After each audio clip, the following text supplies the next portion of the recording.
Halo, assalamualaikum warahmatullahi wabarakatuh. Jumpa lagi dengan saya, Desi.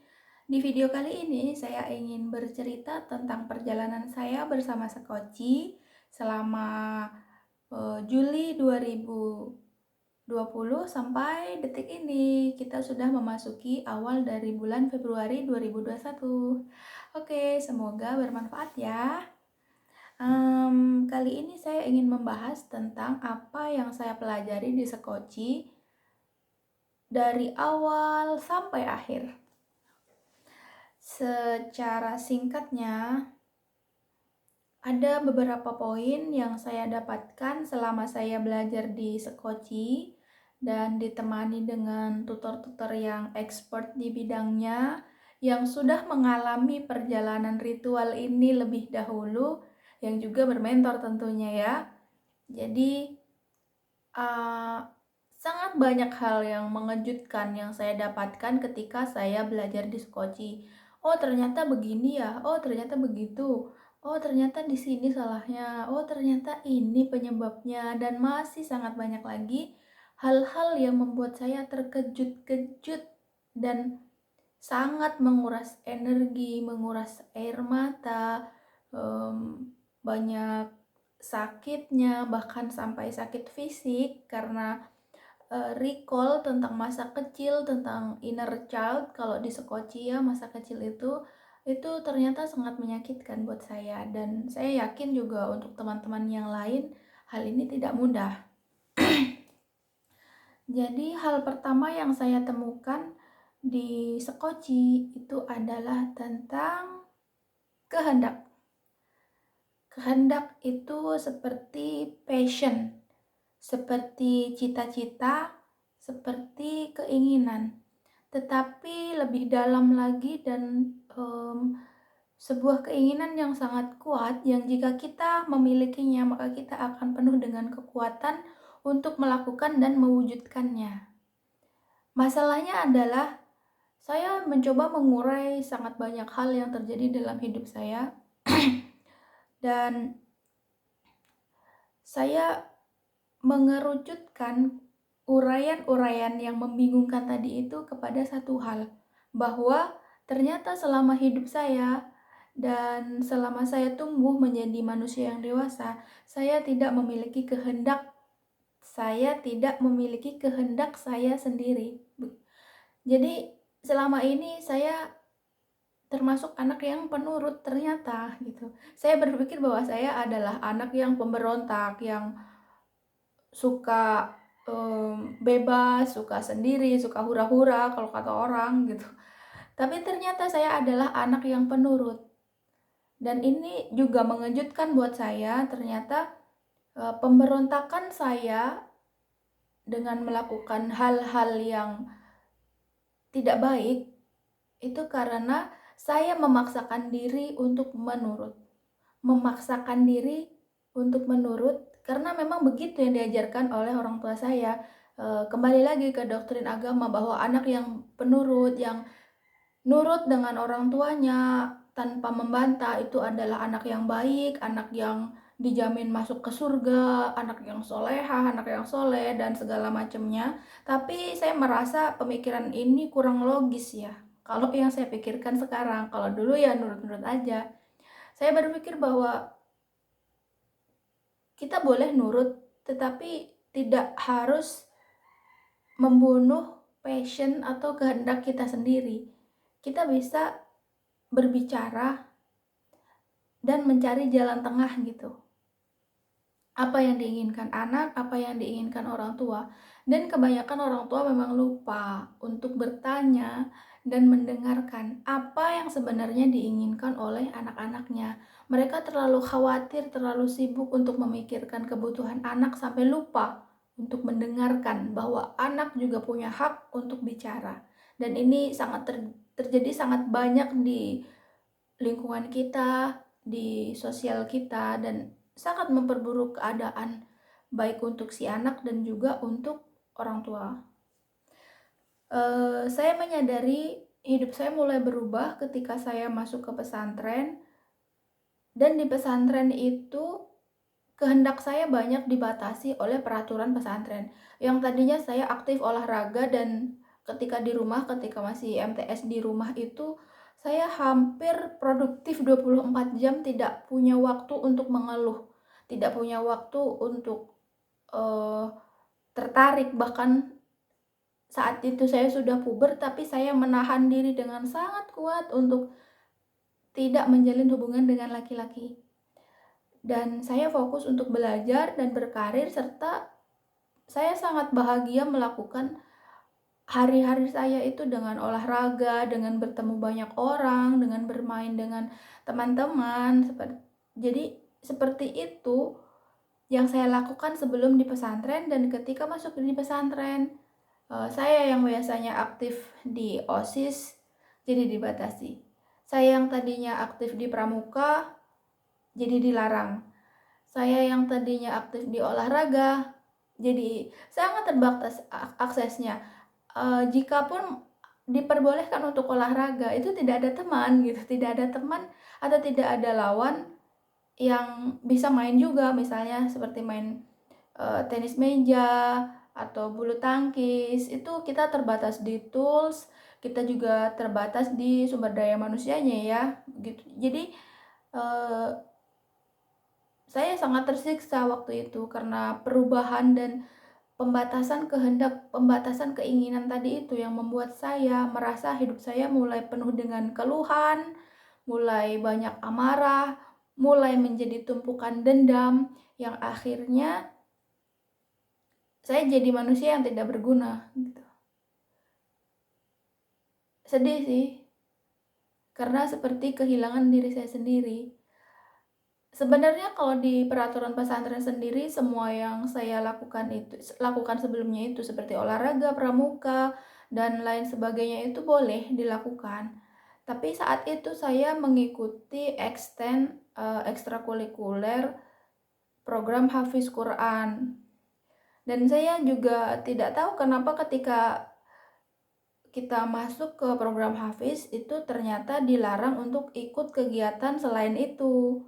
Kalau misalnya saya tahu peraturan itu, pasti saya tidak masuk ke ekskul Hafiz tadi. Karena menurut saya ya, menghafal itu bisa di mana aja, bisa kapan aja, tergantung niatnya.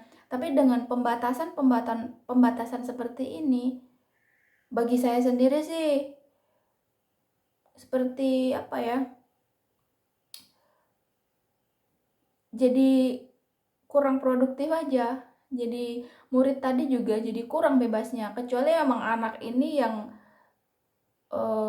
fokus banget mau dan suka untuk hanya berkegiatan dengan satu hal itu gitu. Tapi kalau dari saya pribadi, semakin banyak kegiatan saya justru semakin fokus gitu. Kalau ada waktu senggangnya itu jadi untuk pikir yang aneh-aneh gitu. Dan selama 3 tahun saya mengalami hal itu. Itu kenapa awalnya saya kehilangan kehendak dan kehilangan hal-hal yang saya suka. Karena itu juga awalnya saya mulai mengeluh. Mungkin teman-teman yang di usia SMA atau mungkin bisa juga dari SMP atau bahkan ketika udah umur-umur kuliah pernah mengalami hal yang sama seperti yang saya alami. Kehilangan kehendak. Itu karena hal-hal yang kita inginkan, hal-hal yang kita suka, hal-hal yang biasa kita lakukan tidak boleh dilakukan lagi. Dan sebenarnya kalau kita bisa menerima hal ini dan mencari kehendak baru, itu juga bagus. Tapi masalahnya kebanyakan orang itu akan mengeluh, akan putus asa, dan akan merasa dilarang ini, dilarang itu. Padahal banyak kemungkinan yang bisa kita lihat. Ini tergantung dengan persepsi orang tersebut juga gitu. Lagian waktu itu saya mulai mengeluh karena emang saya juga gak betah di pesantren. Gitu. Dan ternyata hal ini tidak selesai ketika saya masuk ke universitas. Saya diajarkan di rumah itu bahwa saya harus memilih yang terbaik, bukan memilih yang saya suka. Ini juga hal yang fatal. Karena kita memilih yang terbaik, belum tentu kita mampu melakukannya. jika bukan dengan passion. Sebagai contoh, ketika saya memilih jurusan kuliah, saya tidak tahu kenapa saya terjebak dengan pilihan-pilihan yang ada jalur agamanya. Mungkin karena memang saya suka, atau mungkin karena nggak tahu juga ya karena apa. Tapi saya sering banget saya seperti terarahkan ke hal-hal yang berbau agama. Ketika masuk ke kuliah itu saya terlambat karena awalnya orang tua saya mengatakan bahwa tidak mampu untuk membiayai kuliah. Tapi ketika saya mengatakan bahwa saya ingin kuliah dan ada tawaran dari almarhum kiai untuk ke Jakarta, orang tua saya ternyata memikirkan hal itu, dan yang menjadi pertimbangan mereka itu karena berbau agama gitu. Jadi menurut abi saya ini adalah jalan surga, ini adalah hal yang sangat baik untuk diperjuangkan. Di kampung belum ada, dan sangat banyak yang saya rasa semua tentang doktrin agama gitu. Tapi jika kita tidak melakukannya dengan passion, dengan hal yang kita suka, maka semua adalah nothing. Saya terkejut ketika sampai di Jakarta harus memilih jurusan apa. Itu sangat membingungkan. Terus saya tanya waktu itu, yang terbaik di sini apa gitu. Dan dikasih tahu lah sama dari senior, dari orang-orang di universitas itu, bahwa jurusan yang terbaik itu adalah jurusan tafsir hadis. Bayangkan deh, saya yang di pesantren cuma 3 tahun, tidak ada basic bahasa Arab, tidak ada basic tentang pelajaran Al-Quran, hafalan Quran juga cuma sedikit karena kemarahan waktu di pesantren itu, pembatasan-pembatasan itu membuat saya tidak menghafal Al-Quran dengan maksimal karena keburu marah gitu. Dan akhirnya saya memutuskan untuk mengambil jurusan tafsir hadis hanya karena orang bilang itu yang terbaik. Dan saya tidak tahu waktu itu apa passion saya, apa yang saya sukai, meski banyak jurusan yang lain.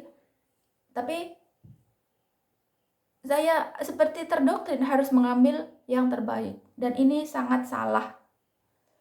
Begitu. Ini juga bisa menjadi pelajaran untuk kita sebagai orang tua, sebagai orang yang dewasa, bahwa ketika kita memilih atau memutuskan sesuatu, itu jangan melulu ingin terlihat baik, jangan ingin terlihat benar, jangan ingin terlihat keren, tapi lakukan yang memang kamu sukai, lakukan yang memang kita memiliki passion di situ dan memiliki kehendak di situ. Kita suka dengan hal itu.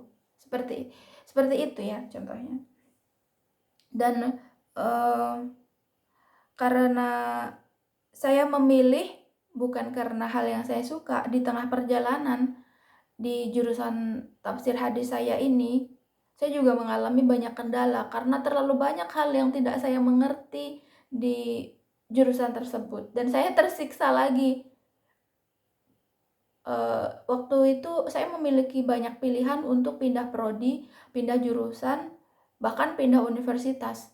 Tapi setiap saya bicara dengan orang tua saya tertarik dengan bahasa Inggris, saya ingin mendalami bahasa Inggris, saya ingin pindah jurusan ke bahasa Inggris. Orang tua saya seperti udah coba aja di situ, bertahan dulu, coba dulu sampai akhirnya 3 tahun terlewati dengan tidak produktif, dan saya akhirnya memutuskan untuk tidak melanjutkan prodi tafsir hadis tersebut.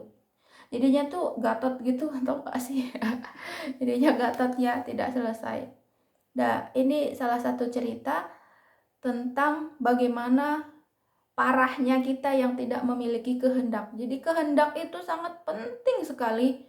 Dan jika kita sudah memiliki kehendak, maka perjuangkan, pegang hal itu kuat-kuat, dan jangan sampai ada orang yang mengganggu kehendak itu. Kita tidak harus masuk ke pesantren, kita tidak harus masuk ke jurusan yang terbaik, sementara kita tidak memiliki keahlian di bagian itu dan tidak memiliki basic seperti yang saya lakukan. Begitu. Belajar agama bisa dimanapun. Kita juga bisa memilih untuk di pesantren atau sekolah-sekolah Islam. Tentunya hal ini bagus untuk muslim ya, karena pendidikan di pesantren dan sekolah-sekolah Islam itu akan lebih terfokus dan lebih banyak pelajaran agamanya. Tapi kita di luar juga bukan berarti tidak bisa produktif gitu ya. Ini balik lagi ke pilihan, dan kita belajar bisa di mana aja. Sekolah ini menurut saya adalah media kita untuk belajar, salah satu media. Tapi kan pelajaran yang sebenarnya, pelajaran hidup itu akan selalu ada, dan kita akan mendapatkan dimanapun pelajaran hidup ini. Ketika kita sudah memiliki passion, kita punya kehendak, punya keinginan, misalnya ingin menjadi guru, ingin menjadi dosen, suka mengajar, ini kan satu hal yang terkait. Saya menyadari terlalu terlambat ketika saya tahu bahwa saya sangat suka mengajar, dan saya suka berbicara, saya juga suka belajar. Jadi menurut saya jalur akademis saya ini sudah gagal, dan sudah tidak ada obat di situ. Jadi dalam hidup ini saya juga putus asa. Saya beruntungnya ketika kuliah saya ikut banyak organisasi yang di sana saya benar-benar bisa menjadi diri sendiri, saya bisa belajar, saya bisa diskusi dengan orang-orang hebat, bertemu dengan orang-orang yang keren, dan bertukar pikiran baik nasional maupun internasional. Saya sangat berterima kasih karena memiliki kesempatan untuk bergabung dengan banyak komunitas dan berteman dengan banyak orang. Dan saya juga beruntung di masa-masa sulit itu, saya suka membaca buku, dan saya memiliki banyak koleksi buku-buku yang menurut saya itu adalah hal satu-satunya yang tidak saya sesali, dan hal yang saya banggakan, yang tersisa dari masa-masa gelap saya dengan keputusasaan, dengan banyak penyesalan dan keluhan tersebut. Begitu. Saya sempat menyesal karena kenapa sih masa muda gue tuh kayak udah hancur gitu kan. Kenapa sih di umur 20 tahunan itu saya terlalu banyak membuang waktu. Saya sempat mengalami penyesalan tersebut. Tapi ketika ditarik garis lagi, saya menjadi bersyukur karena di masa itu saya melakukan sangat banyak kesalahan, baik dengan pertemanan, baik dengan belajar, baik dengan percintaan, baik dengan kehidupan. Saya mengalami banyak konflik di sana, pertengkaran, baik, pokoknya banyak dilema lah yang dihadapi gitu kan, sampai berantem sama teman, berantem sama bos kerja dan segala macam. Dan saya sedikit mengerti bahwa semua perjalanan emosi waktu itu menjadi bekal dan pelajaran saya di kehidupan saya ketika saya sudah berumah tangga, begitu. Dan artinya tidak ada hal yang sia-sia. Kemudian ketika di Sekoci saya menyadari tentang tidak memiliki kehendak, ini tentunya sangat menyakitkan buat saya, dan ini bikin saya tuh kayak ambyar, hancur lebur, dan aduh pokoknya apa deh, kayak merasa diri itu useless banget, tidak berguna. Kemudian saya mulai mencari kehendak saya, dan saya mulai memilah mana yang benar-benar saya inginkan, mana yang tidak saya inginkan, mana yang saya lakukan karena keinginan orang lain, dan mana yang saya lakukan dengan memberontak untuk mencari perhatian dan ingin didengarkan orang lain. Ini banyak sekali yang saya lakukan itu sengaja bikin salah biar dapat perhatian, biar ditegur gitu, untuk mendapatkan kehendak tadi. Tapi karena dari kecil saya sudah terbiasa dengan nurut kepada orang tua, akhirnya menemukan kehendak itu sangat tidak mudah bagi saya. Bahkan dulu ketika saya remaja dan masih tinggal dengan orang tua, itu pakai baju juga dipilihkan. Bayangkan deh, beli baju itu juga diatur. Warna baju itu juga semuanya diatur. Rambut, gaya rambut, segala macamnya itu diatur.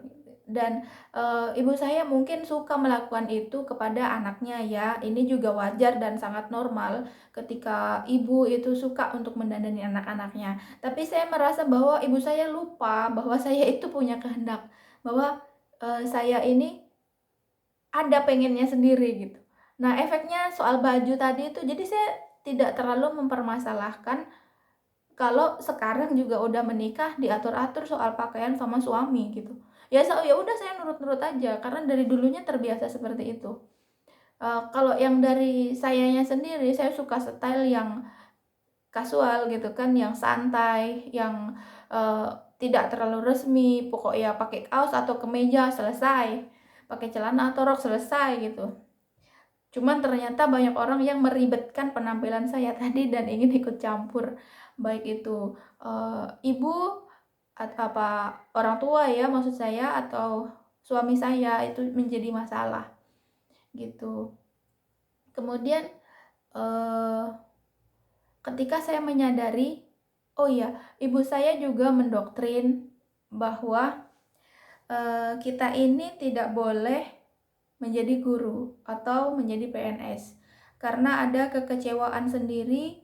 Cerita di balik ibu saya melarang kami untuk menjadi guru, itu cerita dari keluarganya, dari kakak beradik ibu saya. Akhirnya karena ibu saya sudah warning banget tuh dari kecil, dari saya SMP, SMA, sampai kuliah juga, "Jangan jadi guru, jangan jadi guru, jangan PNS, nanti cuman makan gaji buta lah, yang, cuman begini, yang begitu." Pokoknya banyak yang negatif semua yang dibilangkan, padahal itu juga kan nggak bener gitu. Jadi, akhirnya saya kayak udah memblokir diri, oke, sebagai anak yang penurut ya, saya udah memblokir diri, oke, saya tidak akan menjadi PNS atau mengajar, atau menjadi guru ataupun dosen, begitu, singkatnya begitu.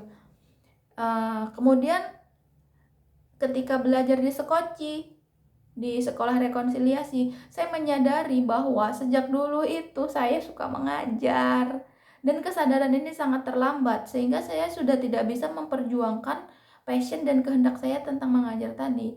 Jika di flashback ke belakang ketika saya masih kecil, ketika saya masih remaja, ternyata dari kecil saya juga sudah mengajar gitu, kayak dulu ngajar ngaji di musola.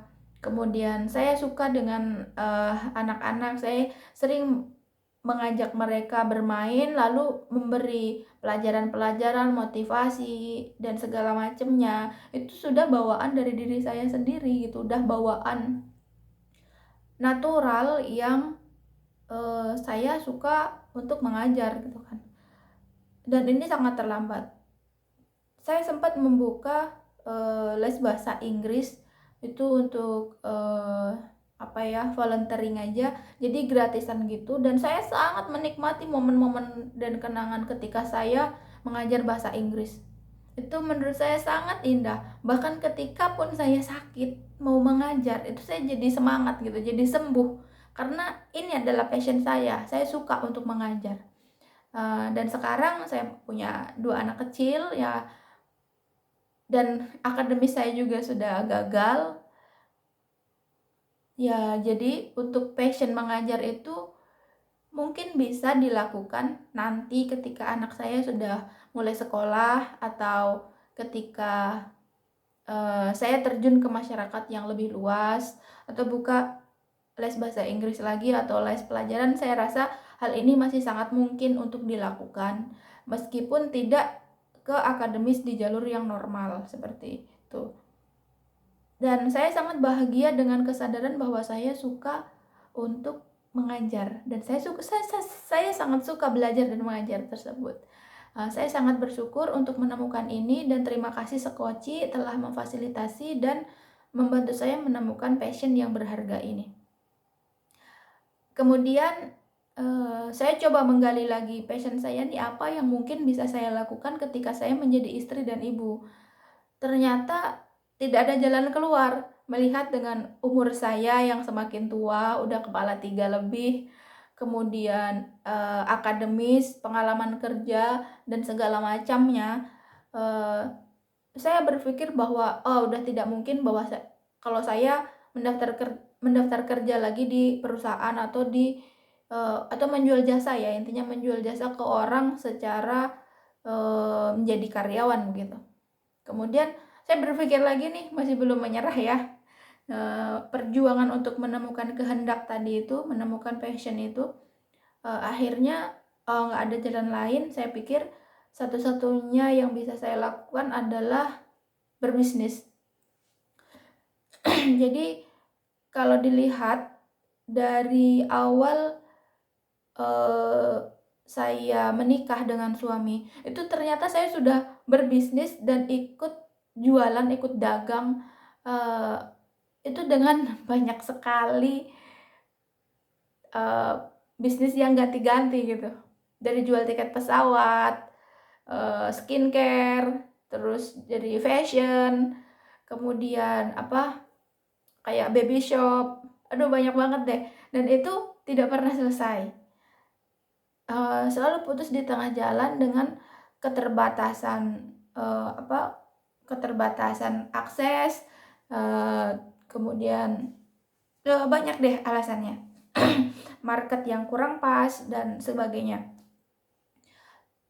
Sampai sekarang saya juga masih ikut bisnis skincare, dan ketika terakhir kali saya ikut bisnis skincare yang terakhir ini, saya hanya memutuskan ke diri saya sendiri bahwa oke, saya akan challenge diri saya seberapa lama saya akan kuat di bisnis ini. Kemudian seberapa besar tekad saya untuk memperjuangkan kesuksesan saya di bisnis ini. Ternyata ketika dijalani, saya ikut suami saya kerja di perkebunan kelapa sawit. Jadi akses saya untuk terjun ke masyarakat itu sangat terbatas. Dan hal ini juga menjadi penghambat saya untuk melebarkan bisnis saya secara ke masyarakat luas. Kemudian saya coba juga untuk melakukannya dengan online. Ternyata online juga tidak mudah. Ya kembali lagi, karena online juga kan kita tetap harus bertemu atau follow up, dan ilmu saya juga sangat kurang tentang bisnis. Kemudian saya berpikir lagi, apakah saya harus memulai bisnis yang baru? Apakah saya harus memiliki toko yang offline, atau harus membuka warung yang besar sekalian? Seperti itu pemikiran yang datang, dan sangat amazing. Ternyata saya juga menemukan bahwa passion saya itu ada di bisnis, ada di perdagangan, ada di jual beli, karena saya suka interaksi ketika di bisnis itu bertemu dengan banyak orang. Dan ini amazing. Cuman ibu saya dari kecil selalu mendoktrin saya, karena saya ini nggak tegaan, dan banyak kayak dari dulu itu banyak yang kasih ke teman, terlalu mudah membantu orang. Jadi ibu saya tuh kayak mendoktrin, kamu tidak cocok di bisnis, nanti kalau kamu bisnis rugi, kamu nanti bantu ke orang-orang lagi, gimana dapat untungnya gitu. Jadi banyak doktrin dari ibu saya tentang bisnis. Kamu boros, kamu tidak bisa mengatur uang. Kalau kamu menjalankan bisnis, bagaimana kamu akan menghitung dan mengumpulkan keuntungan dari perdagangan kamu? Ibu saya banyak mendoktrin begitu. Akhirnya doktrin itu juga masuk ke diri saya, bahwa oh iya, saya nggak cocok di bisnis, jadi saya tidak akan melakukan bisnis dan saya tidak akan berjualan. Itu yang terjadi dulu. Tapi ternyata saya menemukan bahwa saya sangat menikmati dan saya sangat suka dengan bisnis, terutama interaksi dengan orang-orang yang berbeda. Saya sangat menyukai pertemanan, ketemu orang baru, ngobrol, berbicara, sharing pengalaman, dan itu sangat asik ketika berbisnis. Bisnis ini kan tidak harus tentang jual beli untung, tapi komunikasi yang terjalin dan silaturahmi yang ada di situ itu sangat indah. Dan saya mulai tuh karena sudah tahu bahwa passion saya ada di bisnis, saya mulai mempelajari dan mengurai tentang bisnis. Meskipun ini sangat terlambat, tapi saya seperti punya energi yang sangat besar ketika menemukan passion dan kehendak saya tadi ini.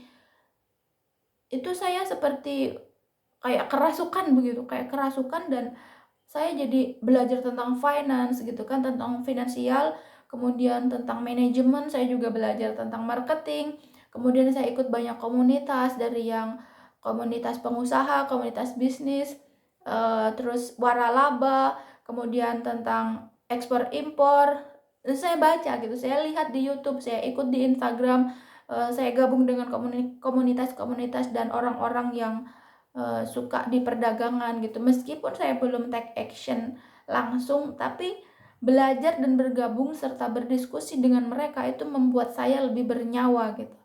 Dan saya ingin sekali memulai bisnis dan berencana itu, tapi saya sekarang ini dari pengalaman banyak kegagalan yang saya alami, jadinya sekarang lebih terkonsep ya, lebih merencanakan segala sesuatunya itu dengan matang, yang nggak kayak waktu muda dulu kan kita oke, kita kepengen ini langsung action tanpa rencana, tanpa step-stepnya gitu. Kalau sekarang lebih hati-hati kita, ya, saya berpikir mungkin saya butuh 1 tahun untuk mempelajari data karena saya memang blank dan tidak ada pengalaman. Dan 1 tahun itu saya ingin gunakan untuk mempelajari tentang passion saya di bisnis dan menemukan mungkin saya memiliki passion-passion yang lain gitu, yang memang bisa saya nikmati dan bukan hanya membuat saya produktif, tapi juga membuat saya lebih berenergi. Dan memang itu kekuatan dari passion dan kehendak itu. Kita memiliki energi yang sangat besar, energi yang luar biasa yang tidak pernah kita kira sebelumnya. Bahkan ketika kita melakukannya dan kita tahu bahwa kemungkinan besar kita akan gagal melakukannya, kegagalan yang kita lakukan dengan usaha yang maksimal dan energi yang tidak terbatas tadi itu juga sudah membuat kita tuh bahagia. Ketika saya belajar tentang bisnis, saya berpikir begini, saya akan belajar ini dengan sungguh-sungguh karena saya suka gitu. Saya suka, jadi saya mau belajar tentang hal ini. Dan ketika di tengah perjalanan ternyata saya gagal lagi dan gagal lagi, saya juga bahagia karena saya sudah melakukan. Itu karena saya sudah belajar, saya sudah memperjuangkan passion atau kehendak yang memang saya inginkan. Dan kalaupun saya terus mempelajari dan ini berhasil, tentu saya lebih akan sangat bahagia karena passion saya menjadi kenyataan. Begitu cerita tentang memperjuangkan kehendak, menemukan kehendak, dan menyadari apa yang kita suka, apa yang tidak kita suka, mana yang kita lakukan karena doktrin dari orang lain, mana yang kita lakukan karena memang kita ingin melakukannya. Kita harus bisa memilah semua hal itu ya pelan-pelan saja. Tapi ketika kita terus memikirkannya, akhirnya kita akan menemukan bahwa setiap orang itu punya passion. Nah, masalahnya saya sangat banyak melihat ketika saya menemukan tentang diri saya yang tidak memiliki passion dan kehendak pribadi dan selalu ngikut orang, saya juga bisa melihat ternyata di lingkungan saya sangat banyak orang yang juga tidak memiliki passion dan mereka merasa baik-baik saja, tapi sebenarnya mereka ini hatinya terluka. Dan ini amazing. Ketika kita tidak memiliki passion, kita tidak memiliki gairah, tidak memiliki kehendak, kita akan sibuk untuk melarikan diri atau menghibur diri ya. Bahasa melarikan diri dan menghibur diri itu menurut saya bedanya tipis banget. Jadi di lingkungan saya yang emak-emak kata orang ya, itu biasanya nih, saya sampai bikin list nih, orang kalau bosan, orang kalau tidak punya kehendak itu kan banyak bosannya karena banyak waktu kosong ya. Ya meskipun dia pengangguran atau dia bekerja, kalau tidak memiliki passion biasanya akan banyak waktu kosong yang terisi dengan kegabutan gitu. Nah, biasanya orang akan melarikan diri dengan hal-hal yang mereka suka, dari yang baik sampai yang jelek, dari yang positif sampai yang negatif. Kebanyakan begitu. Sebagai contohnya begini, saya sempat bikin list dan saya berniat untuk menulis tentang hal ini. Orang kalau lagi bosan atau lagi gabut, nggak tahu apa yang mau dilakukan, biasanya mereka akan melakukan beberapa hal. Seperti biasanya mereka akan gosip, itu emak-emak ya, mereka akan berkumpul dan bergosip. Itu karena nggak ada passion gitu, nggak ada yang dipikirin. Jadi ya mau ngapain lagi gitu kalau enggak ngegosip. Dan ngegosip itu asik loh kalau sering dilakukan. Saya juga kelamaan tinggal sama emak-emak jadi ahli ngegosip. kemudian ngegosip belanja bagi yang punya uang, dan kadang orang yang tidak punya uang pun untuk menghilangkan kegabutannya mereka belanja gila-gilaan, habis itu udah deh cash flow keuangannya hancur dan menjadi pertengkaran dan masalah yang baru. Kemudian ada juga yang nonton drama Korea, nonton drama, nonton TV, nonton drama Korea, drama Cina, drama Thailand, drama India, apalagi drama Turki, drama Indosiar, FTV segala macam, dan mereka itu sedang melarikan diri atau menghibur diri agar kegabutan tadi itu selesai gitu, daripada galau, daripada cuman bengong gitu. Jadi mereka melarikan diri untuk hal-hal ini. Ada juga sebagian orang yang melarikan diri dengan main game. Banyak kan orang yang candu game. Nah, ini hal-hal ini masih yang belum terlalu negatif. Tapi ada yang lebih negatif lagi, orang yang melarikan diri dengan judi, dengan minum-minuman keras, dengan alkohol, dengan drugs dan sejenisnya, dengan free sex, video porno, dan masih banyak, sangat banyak sekali orang yang tidak memiliki kehendak, akhirnya mereka melarikan diri atau menghibur diri dengan melakukan hal-hal tersebut. Dan yang paling normalnya sih biasanya orang itu akan sibuk dengan sosmed. Ini sangat normal sekali. Mereka akan cek WhatsApp, cek Facebook, cek Instagram, kemudian sekarang TikTok ya, sering ke situ. Ini kan adalah salah satu efek dari kegabutan yang tidak kita miliki. Maksudnya kehendak yang tidak kita miliki yang melahirkan kegabutan tadi gitu. Sangat banyak yang ingin saya bahas tentang dilema saya untuk menemukan diri saya sendiri selama perjalanan saya di Sekoci dan rekonsiliasi saya tentang menemukan kehendak tadi. Dan sekali lagi saya sangat bersyukur sekali kepada Sekoci yang telah membantu saya menemukan kehendak dan mengerti tentang pentingnya kehendak tadi itu. Saya rasa segini dulu video, semangat banget bikinnya ya.